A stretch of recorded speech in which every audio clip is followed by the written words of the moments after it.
नमस्कार दोस्तों। आज हम लोग सीटेट के इस क्लास में हम लोग जीव जंतुओं के बारे में देखने वाले हैं। जीव जंतुओं से संबंधित इम्पॉर्टेंट एमसीक्यू जो सीटेट में पूछने लायक है और जो कभी कभी पूछा गया है, वैसे प्रश्नों को मैं लेकर आया हूँ। दोस्तों, यहाँ पर आप देख पा रहे होंगे पहला प्रश्न, इसका आंसर आप लोग देते जाएं और आगे बढ़ेंगे। जंतुओं में पाए जाने वाले धारीदार चिन्ह किस कारण से होते हैं? दोस्तों, इसके पहले भी हम लोग इस प्रश्न पर चर्चा किए थे। जंतुओं में पाए जाने वाले धारीदार चिन्ह किस कारण से होते हैं? इसका कारण क्या है? उच्चावच, जलवायु, मिट्टी या ये सभी? आप सभी लोगों को गुड इवनिंग दोस्तों। चलिए जल्दी से आंसर बताइए, क्या होगा? दोस्तों, इसका जो मुख्य कारण है धारीदार चिन्ह का, वह जलवायु है। ये अपने को अनुकूलित करने के लिए, अपने को अनुकूलन में रहने के लिए जानवरों के जो धारीदार चिन्ह होते हैं, ये अनुकूलन के कारण होते हैं। इसलिए इसका राइट आंसर आपका 2 होगा। चलिए दूसरा प्रश्न देखते हैं। निम्नलिखित में से कौन सा जानवर अंडे देता है? आंसर दीजिए फटाफट। Whale, penguin, dolphin, sloth. निम्नलिखित में से कौन सा जानवर अंडे देता है? दोस्तों, इसमें से पेंगुइन आपका अंडे देता है। यदि हम पेंगुइन की बात करें दोस्तों, तो देखिए, आप मछली किससे श्वास लेता है? वे अपने गलफड़े के सहायता से श्वास लेता है, गिल के सहायता से। गलफड़ा में गिल होता है और यह जो पानी में घुला हुआ ऑक्सीजन रहता है, इसको मछली श्वास के रूप में लेता है। लेकिन पेंगुइन भी, ये डॉल्फिन की मैं बात कर रहा हूं, डॉल्फिन आपका पानी में रहता है, लेकिन वह गिल से श्वास नहीं लेता है, यह फेफड़े से श्वास लेता है। इसलिए डॉल्फिन बार बार पानी से ऊपर निकलता है। यहाँ जो वायुमंडल में जो हवा रहता है, ऑक्सीजन रहता है, इसको डॉल्फिन श्वास लेता है। चलिए तीसरा प्रश्न देखिए। पक्षी एक ही समय में 2 भिन्न भिन्न वस्तुओं को देख लेते हैं, क्योंकि वे अपने गर्दन को घुमाते रहते हैं। इनके सिर के दोनों ओर आंखें होती है, इनकी आंखों की पुतली घूम नहीं सकती। उपरोक्त सभी। चलिए क्वेश्चन नंबर के साथ आंसर दीजिएगा। 3 का ए, 3 का बी, 3 का सी या 3 का 1, 3 का 2, इस तरह से आंसर दीजिएगा। बहुत सारे लोगों का आंसर आ रहा है। नसीन शाहिद जी का आंसर 3 का 2 आया। कुछ लोगों का उपरोक्त सभी आ रहा है। गोविंद शाह जी का आंसर 2 आया। आंसर 2 सही है दोस्तों, आंसर 2 सही है। पक्षियों में ये दोनों तरफ, इनके सिर के दोनों ओर आंखें होती है, जिस कारण इधर का भी इस आंख से इधर का कुछ अलग वस्तु को देख लेता है, और इधर इस आंख से इधर का अलग कोई वस्तु एक साथ में देख लेता है। इसलिए बहुत सारे लोगों का, आप लोगों का आंसर सही हुआ कि इनके सिर के दोनों ओर आंखें होती है। पक्षियों की हम बात कर रहे हैं। अगला प्रश्न देखिए। निम्नलिखित में से कौन सा जानवर पहले अपने तरफ के दोनों पैर आगे बढ़ाता है, फिर दूसरी तरफ के दोनों पैर आगे बढ़ाता है? यहां पर 4 ऑप्शन है: शेर, बाघ, जिराफ, हाथी।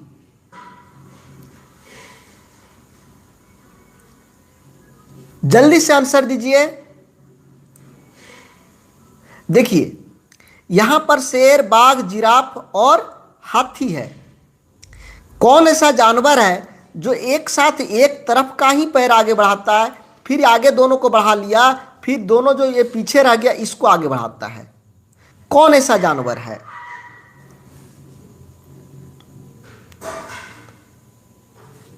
जिराफ। दोस्तों, यदि आप जिराफ को चलते हुए देखेंगे तो आप देखेंगे क्या, वह एक साथ एक तरफ के दोनों पैर को उठाता है, एक तरफ का। चलिए आगे का प्रश्न देखते हैं हम लोग।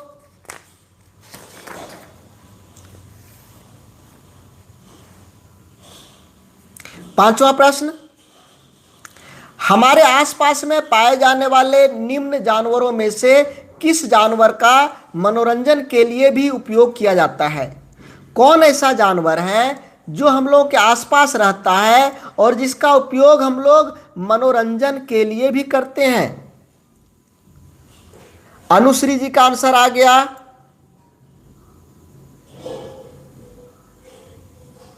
साहबीर हासदा जी का आंसर आया। बबीता सिंह जी का आंसर आ गया। रीता प्रसाद जी का आंसर आ गया। आसमीन खान जी का आंसर आ गया। गुलाबो साबा जी का आंसर आ गया। पूजा रानी जी का आंसर आ गया। गीत जी का आंसर आ गया। बहुत सारे लोगों का आंसर आ रहा है। बहुत इजी क्वेश्चन है। हम लोग के आसपास जो बंदर रहता है, बंदर का उपयोग हम लोग मनोरंजन के लिए करते हैं। मदारी क्या करता है? हम लोगों का मदारी जो है बंदरों का नाच दिखा करके हम लोग का मनोरंजन करता है। इसलिए राइट आंसर है आप सभी का। छठा प्रश्न, चलिए जल्दी जल्दी हम लोग आगे बढ़ेंगे दोस्तों। सूची के पास एक पालतू गाय है। सूची कोई लड़की है, उसके पास एक पालतू गाय है। उसके अध्यापक ने गाय को स्तनधारी जीव बताया, स्तनधारी जंतु बताया। उसके शिक्षक ने, उनके अध्यापक ने कहा कि गाय एक स्तनधारी जानवर है क्योंकि यह अंडा देती है, यह बच्चा देती है, इसके शरीर में अस्थियां उपास्थियां का कंकाल होता है, इसके शरीर में अस्थियों या उपास्थियों का कंकाल नहीं होता है। राइट आंसर दीजिए।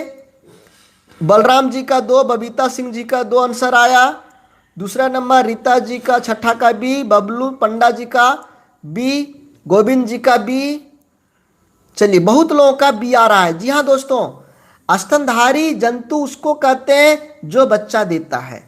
तो गाय तो बछड़ा देती है, बच्चा देती है, इसलिए इसको हम लोग स्तनधारी, गाय को स्तनधारी जंतु बोलते हैं। इसका कारण है बच्चा देना। चलिए सातवां प्रश्न आप लोग देखिए। पशुओं को किसी विशिष्ट उद्देश्य के लिए रखना व पालन पोषण करना क्या कहलाता है? हम लोग घर में कोई पशु को किसी विशिष्ट उद्देश्य के लिए रखते हैं, चाहे वह आप उसको किसान है तो खेती करने के लिए, चाहे आप उसका दूध के लिए, या चाहे आप उसका मांस के लिए, या फिर ऊन प्राप्त करने के लिए। इन सभी चीज़ों के लिए पशु को अपने पास रखते हैं, उसका लालन पालन करते हैं, उसका पालन पोषण करते हैं। इसको क्या कहते हैं? पालतू बनाना, पालन पोषण करना, पशुपालन, इनमें से कोई नहीं। बहुत सारे लोगों का आंसर सही आ रहा है दोस्तों। और अंत में आप लोग बताइएगा कि कितना आप लोगों का सही हुआ। जब वीडियो लास्ट में बंद हो जाएगी, लाइव क्लास बंद हो जाएगा, तो आप लोग कमेंट बॉक्स में जरूर बताएंगे कि किनका कितना आंसर सही हुआ। चलिए बहुत सारे लोगों का आंसर सही आ रहा है। पशुपालन कहते हैं जब हम किसी विशिष्ट उद्देश्य के लिए, चाहे आप खेती बाड़ी करने के लिए रखे हों, चाहे आप उससे दूध प्राप्त करने के लिए कोई पशु को रखे हों, चाहे मांस प्राप्त करने के लिए रखे हों, या फिर ऊन प्राप्त करने के लिए रखे हों, या किसी भी कारण से कोई विशिष्ट उद्देश्य के लिए आप यदि पशुओं को रखते हैं, तब वह पशुपालन कहलाता है। दोस्तों वीडियो अच्छा लग रहा होगा तो फटाफट लाइक करिए। चलिए जंतुओं का वर्गीकरण किन किन आधारों पर होता है? संसार में बहुत सारे जानवर हैं, लेकिन सुविधा के लिए इन जानवरों को हम लोग वर्गीकृत करते हैं, अलग अलग भागों में बांटते हैं, अलग अलग प्रकार में बांटते हैं। बांटने का क्या क्या तरीका है, क्या पोषण के आधार पर यानी उनका भोजन के आधार पर बांटते हैं। आवास यानी कहाँ पर रहता है, रहने के आधार पर बांटते हैं। शारीरिक रचना, उनमें हड्डी है, हड्डी नहीं है, या एक कोशिकीय है, बहुकोशिकीय है। संरचना यानी शारीरिक संरचना के आधार पर बांटते हैं, या ये सभी होगा। दोस्तों आप लोगों का आंसर सही आ रहा है, सही होगा ये चारों, ये तीनों। यानी कुछ को हम लोग पोषण के भोजन के आधार पर शाकाहारी मांसाहारी इस पर बांटते हैं। कुछ को कहाँ पर रहता है, कुछ को हम लोग बोलते हैं जलीय जीव, स्थलीय जीव, उभयचर जीव। रचना, शारीरिक रचना के आधार पर हम लोग बांटते हैं। किसी को कह देते हैं एक कोशिकीय जीव, तो किसी को कहते हैं बहुकोशिकीय जीव। कशेरुकी, कशेरुकी, ये अलग अलग बांटने का तरीका है। तो ये राइट आंसर आपका हुआ।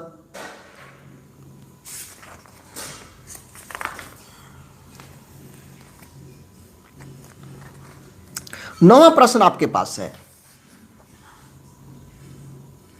जल्दी से बताइए।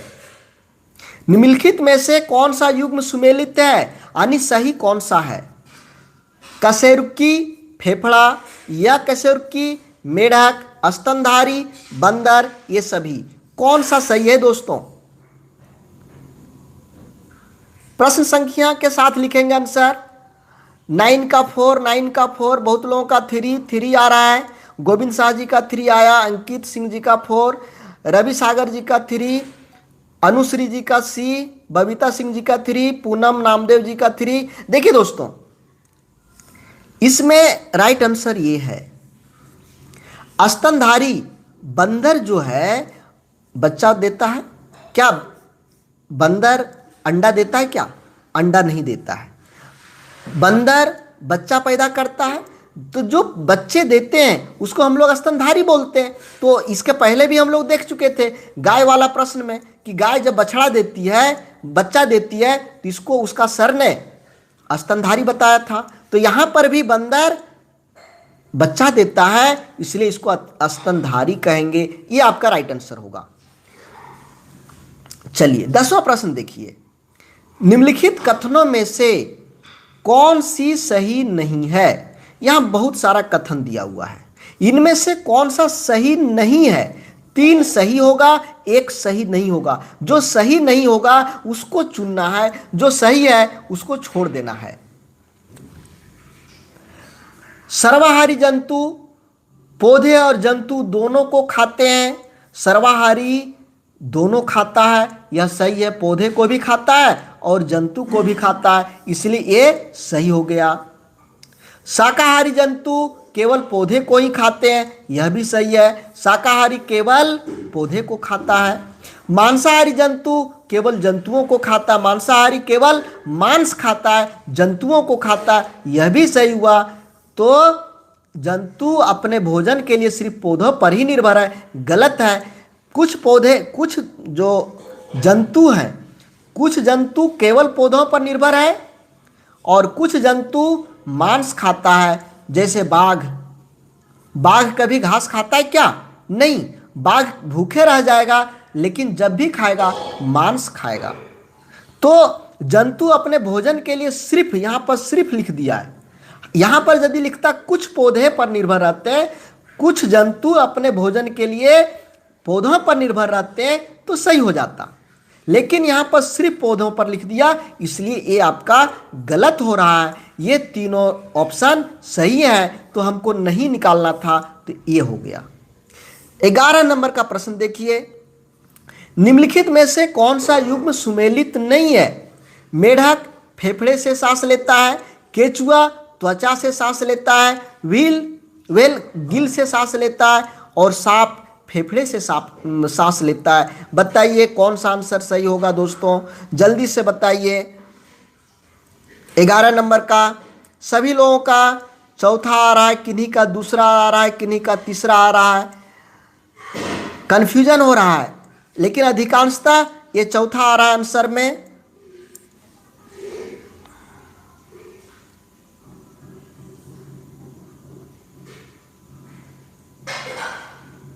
यहां कौन सुमेलित नहीं है यह पूछा जा रहा है, कौन सा सही नहीं है।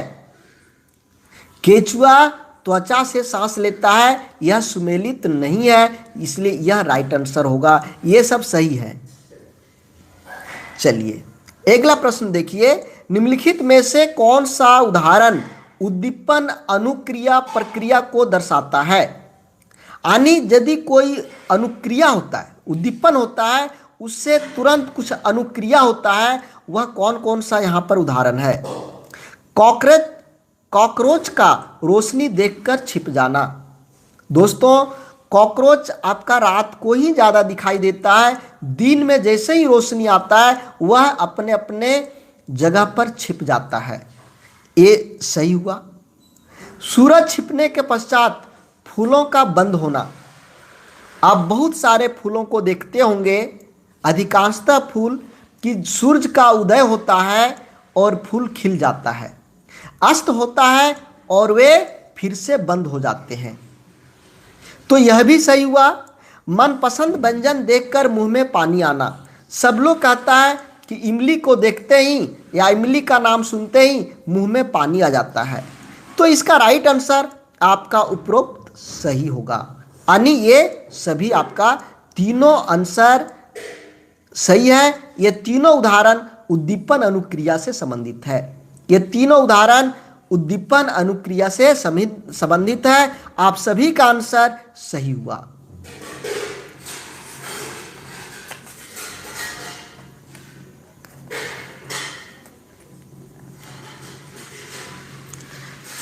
प्रश्न संख्या 13 देखिए,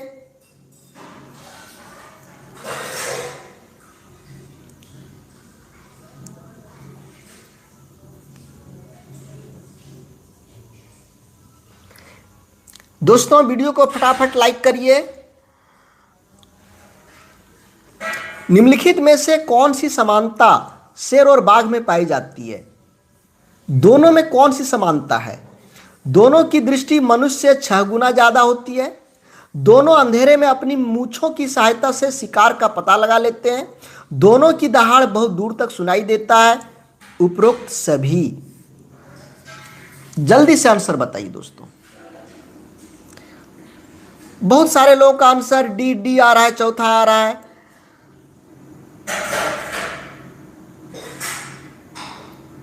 जी हाँ दोस्तों, ये सभी आंसर सही है। दोनों की दृष्टि जो है मनुष्य से 6 गुना ज्यादा है। हम लोग से ज्यादा 6 गुना तेज वह देख सकता है, दूर देख सकता है। दोनों अंधेरे में अपनी मूंछों की सहायता से शिकार का पता लगा लेता है। और दोनों की दहाड़, हम सभी जानते हैं कि बाघ जब दहाड़ता है तो दूर तक सुनाई देता है, शेर जब दहाड़ता है दूर तक सुनाई देता है। तो ये आपका राइट आंसर, ये तीनों राइट है। मतलब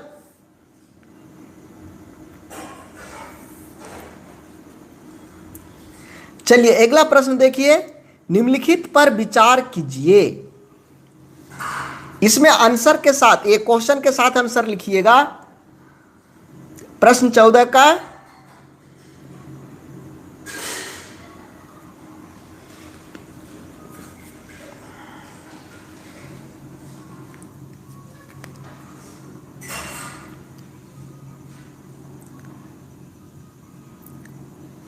निम्नलिखित पर विचार कीजिए। अब यहां पर ये विचार करना था और यहां पर उत्तर देना है। ये टॉपिक्स हैं आपके। यहां पर उपरोक्त में कौन सा या से स्तनधारियों के कान में पाए जाने वाली अस्थि है या है? कृष्ण कुमार मिश्रा जी का आंसर आ गया। अंतु जी का आंसर 4 आ गया। गोविंद शाह जी का आंसर 3 आया। दयानिधि जी का 3, सद्दाम हुसैन जी का 3, रीता प्रसाद जी का 3, रूपलाल चौहान जी का 3, नगमा नूर जी का 3, शारदा, सभी लोगों का 3 आ रहा है।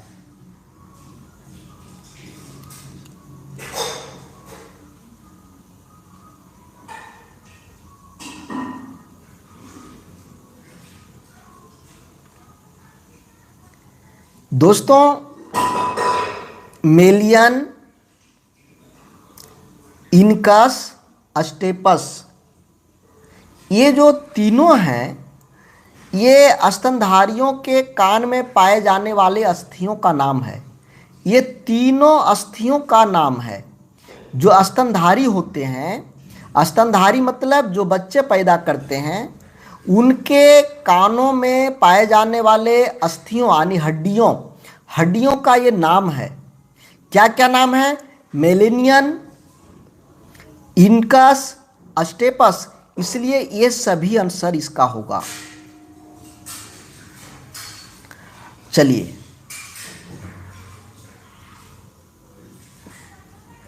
डॉल्फिन के संबंध में निम्न कथनों पर विचार करिए। जिन लोगों का गलत हो जा रहा है आगे से प्रयास करिए, अच्छा होगा। देखिए, आज मैं 30 प्रश्नों को लेके आया हूं। अब इन 30 प्रश्नों में जिनका उत्तर 20 से 25 सही होगा, उनका जानिए तैयारी सही है। और जिनका 20 से कम होगा, उन्हें ज़्यादा मेहनत करने की ज़रूरत है।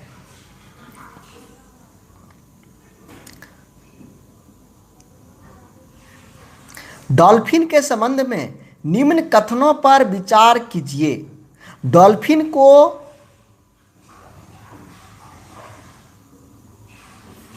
यहां भारत होगा, भोजन नहीं, एक गलत मिसप्रिंट हो गया, यहां भारत होगा। डॉल्फिन को भारत का राष्ट्रीय जलीय स्तनधारी घोषित किया गया है।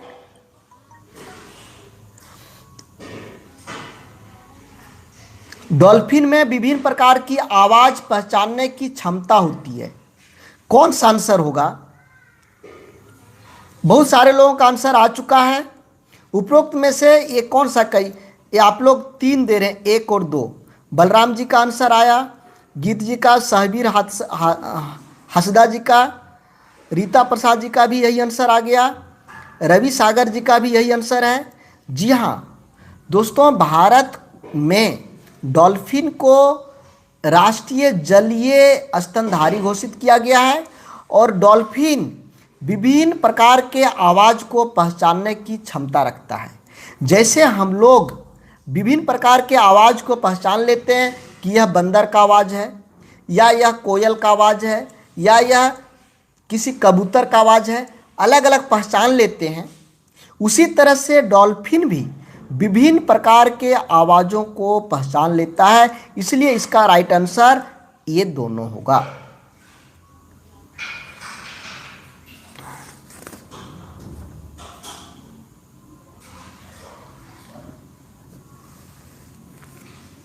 चलिए, 16 नंबर प्रश्न पर विचार करिए आप लोग।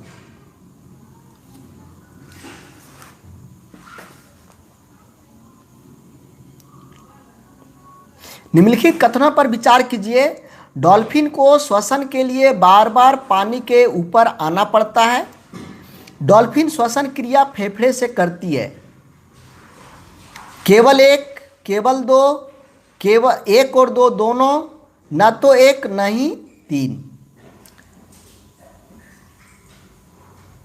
रूपाली चौहान जी का आंसर आया 3, रवि सागर जी का 3, हुसैन जी का C3 वही आया, गीत जी का 3, दयानिधि जी का 3, संजीव कुमार 3, बहुत सारे लोगों का, रीना कुमारी जी का 3 आ गया, तो 3 आ रहा है। नवीन सैनी जी का भी 3 आया, सुदर्शन जी का भी 3 आया।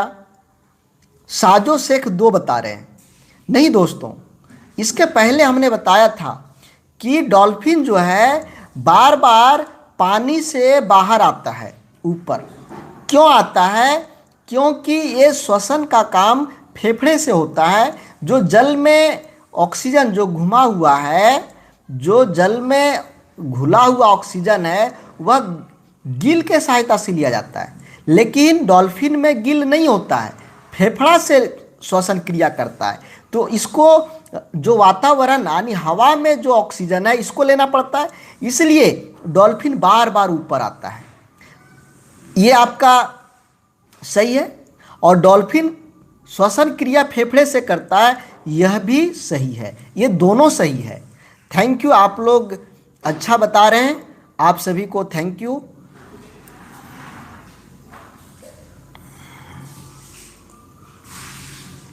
चलिए 17वां प्रश्न देखिए।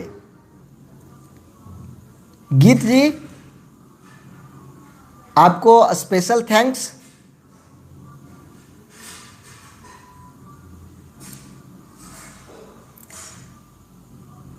सत्रह का जल्दी से आंसर बताइए।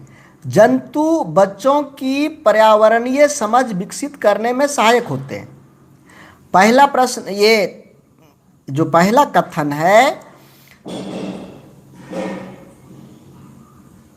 जंतु बच्चों की पर्यावरणीय समझ विकसित करने में सहायक होते हैं। दूसरा, जंतुओं के बीच रहने से बच्चों को जीवन विविधता समझने में मदद मिलती है। बच्चों में पशुओं के साथ रहने से अनुनाश्रित क्रियाओं की समझ बढ़ती है। उपरोक्त में से कौन सा या कौन से कथन सही है? केवल एक कि एक, दो, दो, तीन, ये सभी। चलिए सभी लोगों का आंसर 4 आ रहा है। रीता जी का भी आंसर 4 आया, रीना जी का भी 4 आ गया, सुदर्शन जी का भी 4 आ रहा है, बबीता जी का भी 4 आया, अनिल जी का भी 4 आ रहा है। अब इसमें चौथा ऑप्शन सभी का हो रहा है। मोनिका जी नई नई शायद जुड़ी हैं, उनका भी 4 आया। गीत जी का भी, उनका भी 4 है। चलिए इसको समझिए।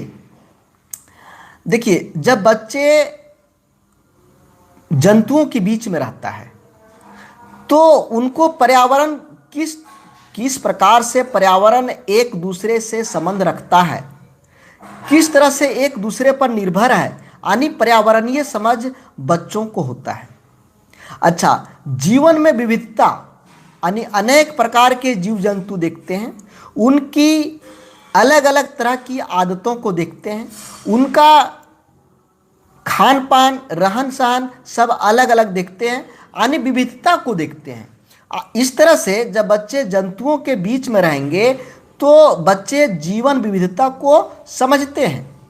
अच्छा, दूसरा चीज़ है, बच्चे जब पशुओं के साथ रहेंगे तो ये अनुनाश्रित क्रिया को समझेंगे। ऐसा नहीं कि उनको जहाँ पशु रहता है वहाँ पर रहना है, मतलब हम लोग एक होता है कि बच्चे पशु को देखें इधर उधर कैसे होता है, यानी ग्रामीण स्तर में सब कुछ वहाँ पर मिलता है।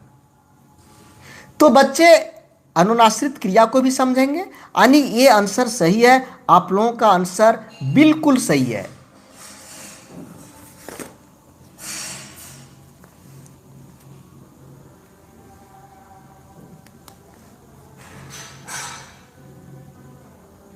अठारहवां प्रश्न देखिए जल्दी से।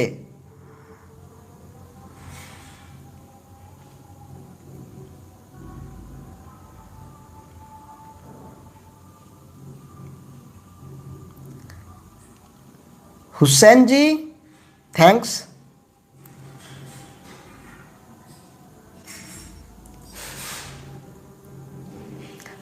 बहुत सारे लोग आंसर 4 आ रहा है। अंतु कुमार जी का, शारदा जी का, संजीव जी का, कृष्ण कुमार जी का डी, सभी लोगों का 4 आ रहा है। सहवीर जी का 4, नगमा जी का भी 4, किरण जी का भी 4 आ रहा है। आपका एमडी चला गया ऊपर, नहीं देख पाए। सद्दाम हुसैन जी का भी 4, गीत जी का भी 4, बबीता जी का भी 4। अब बहुत कमेंट आता है, चलिए देख लेते हैं। बच्चों के जीवन में जंतुओं का विशेष महत्व होता है, अगले वाला ही है। मोहम्मद जिया देखिए आगे बढ़ गया, तो इनका भी 4 आ रहा है।